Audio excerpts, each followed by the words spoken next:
Welcome to another video. I'm Taran and today we're in Spain, near to Girona, and I'm going to be doing a very infamous climb, I suppose you could say, which is going to be a Rococorba. I have done it before. I really struggled last time, so today I'm really hoping I can actually make it. So we're going to crack on. In case you're wondering, I'm starting from the campsite I'm staying at next to this gorgeous river, and it's one hell of a place.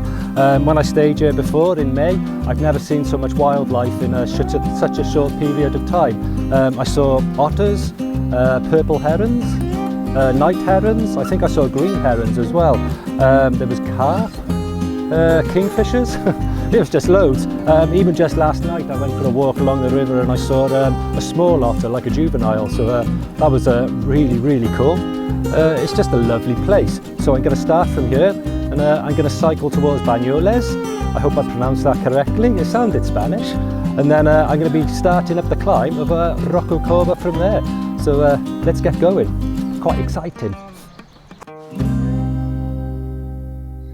Okay, so earlier on I alluded to the fact that I've been here before. Yeah, I have been here before. I came here in May of this year, and it sounds like a really stupid story this, but I literally did no cycling for about 6 months, and then on my way to Sardinia I stopped off near to Girona and decided I was going to cycle up Rococorba, and yeah, it's probably a very stupid idea, but I made it to the top.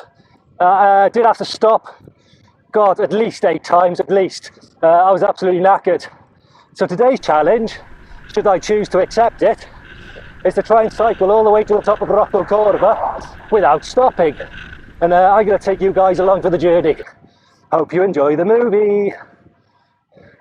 Oh, and just for the record, just over to my side over here, I can see the Pyrenees. Bloody beautiful. Have you noticed I'm from Wales yet?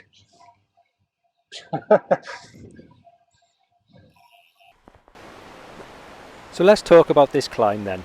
Rococorba was a little known climb in the hills of Catalonia around the turn of the century, used mostly by the local hang gliding club and a few mountain bikers. Around 2006, the road that was previously only partially tarmacked was now fully surfaced all the way to the summit. Local folklore suggests the road was tarmacked at the request of Lance Armstrong. Presumably, if true, he would have seen its potential as a test track for the Tour de France preparations. True or not, the local riders also saw the potential offered by this challenging 13.8 kilometre climb so close to the cycling mecca of Girona. Most people measure the start point from the KOMs from the bridge, bringing the distance down to 10.1 kilometres, but it ain't going to be easy.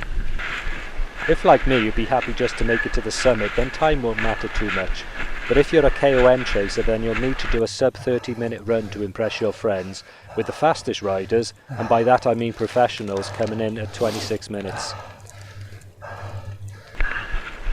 I've just done my first section of the 10%, 10.5. But it hurt. I'm starting to have those doubts again now.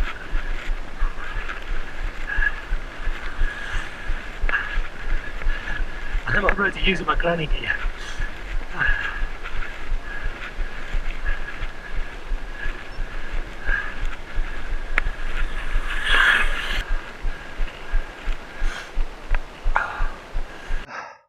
So yeah, I don't know if you can see how steep that is. That's where I just come up, and it's broken me. Yeah, I feel a little bit broken at the moment. You can see the radio mast just up by there, but I wasn't going to get much further without having a break. Need to get my breath back. Mamma mia.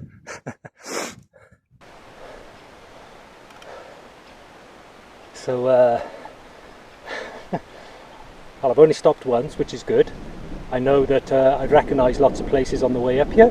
So I've actually stopped about maybe 3 or 4 times when I come up in May before I reach this point. So to stop only once kind of feels like an achievement. But yeah, I've kind of recovered. I got my breath back, so let's give it a nudge, shall we? Let's try and get to the top. Somebody just cycled past me up the hill, and he's got about 10 or 15 years on me, which makes me feel really bad. Right, let's carry on, shall we? I don't want to, it hurts. Come on, team. Let's get into the cleat. Ooh, first time. Had I known the climb a little better, then I would have known that if I dug deep for maybe another 500-600 metres or so, the gradient would have levelled out and I could potentially have made it all the way to the summit without stopping. Oh well, you live and learn. Maybe next time.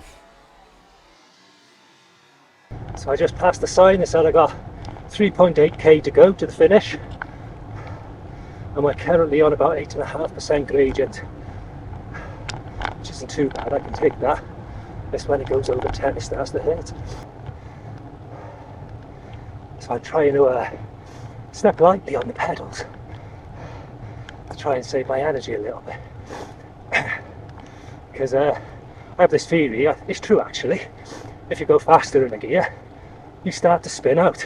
So in theory you don't have to push so hard on the gears, but you've got to have the fitness to back that up, and I don't.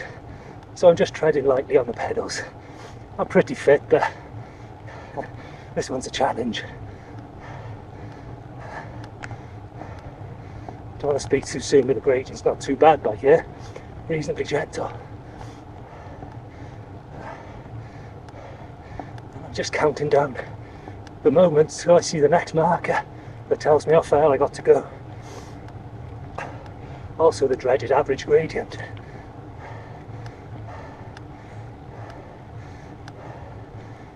Ciao, bravo.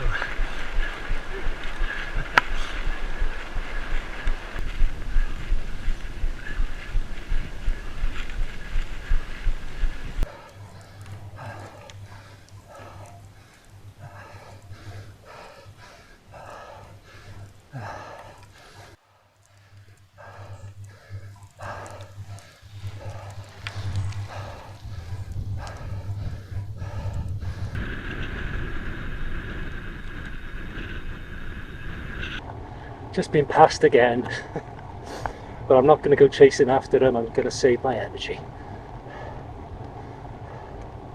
If I can get up this hill with just stopping once, I'll be absolutely over the bloody moon, because I'm almost there now.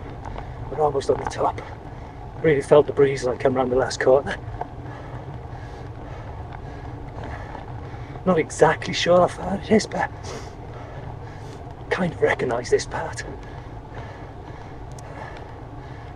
Stop talking, more breathing.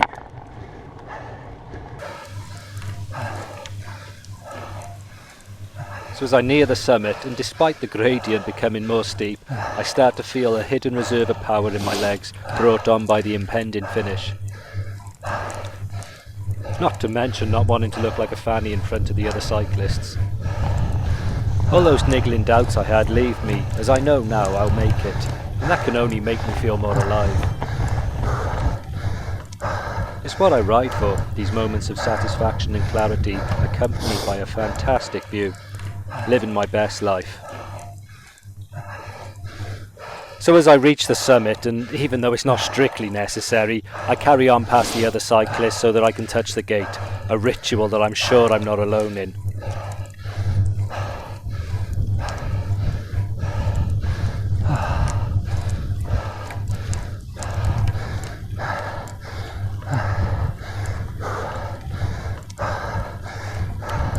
Okay, so we made it to the top. Knackered after that. It was quite a climb. I haven't put my microphone on, have I? Fuck it. I really should learn to leave things alone. It was at this point in the editing that I realised that by plugging in the microphone jack, I'd stop the camera from recording any audio whatsoever. So all the talking that I'd done to the camera on the top of Rococorba was a complete and utter waste of time. Luckily, I recorded some footage of the beautiful view, and if you look closely, you'll be able to see the lake down at Banyoles, where we're going to end the movie. Ja.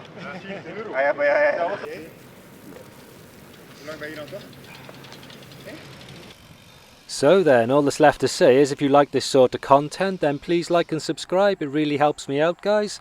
And yeah, if you got any thoughts on this, please leave a comment down below. Maybe you've been to Rococorba yourself. I'd love to hear your stories. So, ciao for now. Ciao, ciao, ciao.